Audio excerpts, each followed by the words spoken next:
Good evening, welcome to Glen Meditation. I have my computer on and I'm reading articles because the words in a lot of the articles are quite big words, and I want to try to get this video right today, so that's why I have the glowing glasses.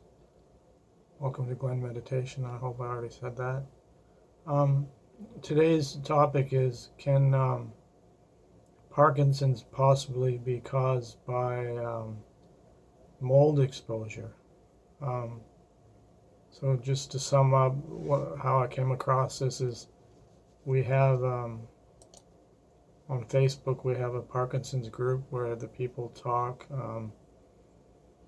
who have Parkinson's around the world, and so it's like a support group online, and some of the characters on there have been talking about maybe that Parkinson's is caused by mold, or to be specific, it's caused by a toxin called Malassezia, which other people associate with what's called a type of acne that's called fungal acne, and it causes like what you see in my skin, like these little bumps and stuff like that. And I see a lot of different theories on Parkinson's, so I kind of ignored the articles on the fungal connection because just didn't pique my interest. And then I saw this article today about how Malassezia is considered, when it gets into the body, possibly one of the things that causes Parkinson's, as it affects the dopamine production. So I kind of thought back to my case. I was in Germany, and around the time I got Parkinson's, I started to get this red skin, and I went into a clinic and had it analyzed, and they said, "Oh no, it's just rosacea," and I have it on other places on my body, and they said it's psoriasis or eczema, no fungal or bacteria component. So I didn't really think much of it, and basically just treat it with diet and stuff like that. Then I started saying, well, I have, at the same time I have the skin condition, and then you see that basically it causes Parkinson's possibly when it gets into the body. And so basically where I discovered this from is, I'll put links to all the articles I talk about today. There's this Great Plains laboratory in the States, and they do profiles, and basically what they're saying here is mycotoxins are some of the most prevalent toxins in the environment. They are metabolites produced by fungi like mold, which can infest buildings, vehicles, and foodstuff. So the majority of the toxins, they're saying, are through food ingestion or airborne exposure. Apparently 20% of all the grains in Europe have been found to be contaminated with mycotoxins. There's a particular one that Dr. Laurie, she's a naturopath, Dr. Laurie Mischley, I don't know how to say her last name. She's a naturopath that focuses on Parkinson's research, and she does a lot of dietary stuff. She's really out there doing her thing and really works hard and keeps contact with the Parkinson's community. She really works hard, as I said. But they look for in these labs a thing called aflatoxin, which is in, basically they said it can be found in beans, corn, rice, tree nuts, wheat, milk, eggs, and meat. It can get into the lung and stuff like that. I was also reading some articles today.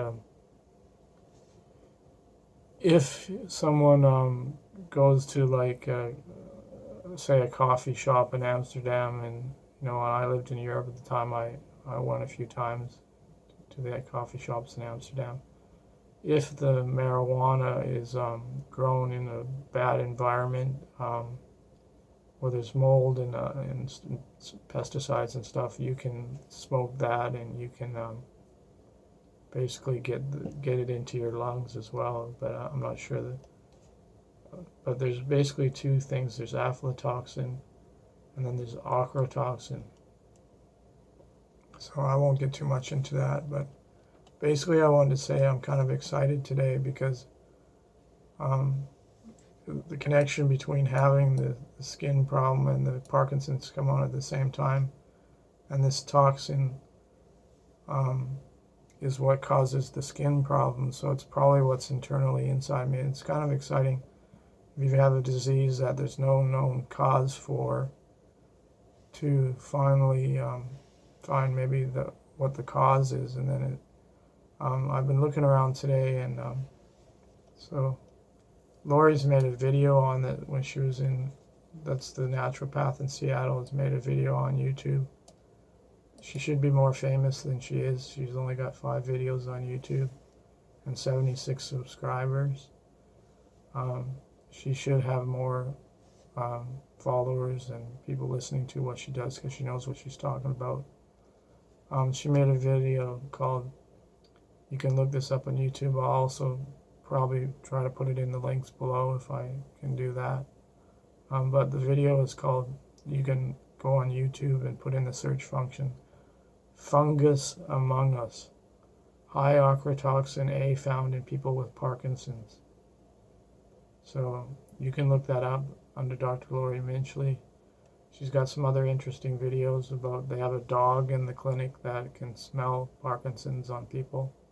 So it can tell without being told which person has Parkinson's, and even before the people know. So it's kind of interesting. There's another article that I'll put in links down from a thing called Frontiers in Neurology. The paper says it's done by Shipshaw Labs Canada and another research center in Spain and another hospital center in the University of Quebec, Canada. So go Canada, there we are. They're saying what Parkinson's is, and they're saying basically seborrheic dermatitis, which is abbreviated as SD, is a commonly benign inflammatory condition of the skin which mainly affects lipid-rich regions of the head and the trunk, basically fat-rich areas of the head and the trunk. So it's caused by an over-proliferation of this fungus Malassezia. So there's big words, that's why I have the glowing glasses, because I'm looking at the computer. So there's an associated risk of Parkinson's disease with people with this, and so I guess if you have Parkinson's or someone in your family or a loved one has it, I guess the first step would be to contact someone like Laurie in Seattle. People contact her from all over the world. I have no association with the clinic. I'm not a doctor there or even a patient. But they could order these profiles through the Great Plains Laboratory and see if you're high in, I'm not sure which one it is. I think I'd have to turn on the video right now and listen. But there's two, I think it's the ochratoxin A. That's it, yeah. The ochratoxin A is what is higher in Parkinson's people. And Laurie was saying that in the tests that she's done, as far as I understood, you can see in the video, if you watch it, the Fungus Among Us video, that she says that the ochratoxin A was found to be higher in the Parkinson's people that they tested. So this is exciting news. If you can find a possible cause, then you can go down the path to figure out how to cure it. Interesting because with cannabis, it sounds like cannabis can both cause it, and it seems other people say from articles and from my experience with cannabis, and getting better, that cannabis can both cause the problem and also possibly cure the problem, and the difference being the quality of the grow place where they're growing it. Like if probably organic and grown in the right conditions and tested for mold and stuff like that before you have that. So definitely it's important to make sure you have a good source of medicinal cannabis if you can get it in your area legally and all that stuff. So yeah, I've been doing really good lately. You can probably hear in my voice and just how much more calm I am and stuff. But what I'm going to do is what you can do for, there's lots of videos on YouTube, what you can do for people who have this fungal type of stuff like that I have is there's some shampoos that are like anti-dandruff shampoos, and they have, I think it's called Nizoral or something. You know, I got some today and I tried it, and it's too early to tell.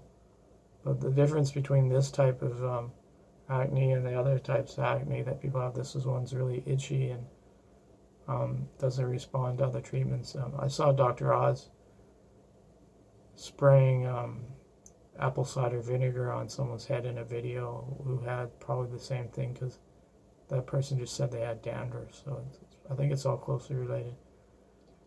It's going to be interesting to see.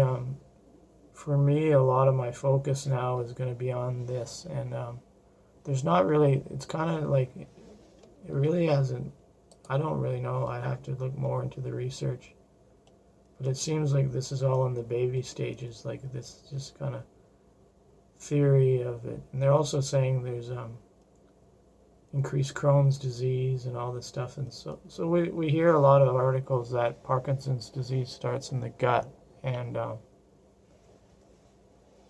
goes up the vagus nerve and stuff like that. So I'm excited about these discoveries, and I'm sharing them now, so that if you have someone who has Parkinson's disease, you can point it out to them. You can also follow me on my journey in the next few months as I try to do treatments and find out if there's stuff to do this. Again, I don't really like drug treatments. I like to go the natural way as much as possible. So me even getting the shampoo today, and you know, because it has a kind of a drug component in it for it, is a step. So I'm not going to be rushing into popping some antifungal medications inside my body right away. I'm going to try to figure out as much as I can. I'm not on a big budget, so I don't shoot down to doctors and stuff at every chance I have and get tests and stuff. I have to sort of work things out. And I was a health care practitioner before I got sick, so I'm not great, but I'm okay and have enough of the lingo that I can sort of pop through these articles. And I don't understand how if you had a chronic disease and you're just an average person on the street, how scary it must be. You know, you really have to start having time to research this stuff and everything. So anyhow, possibly Parkinson's is caused by Malassezia, mold toxicity, or fungus. So let's see where this goes. That's what I'm going to be, probably my main focus in the next few months is going to be on diet, fasting, no sugar, and staying away from the foods that have this component, and just see what happens. Anyhow, best of luck to you all, everybody out there. Take care.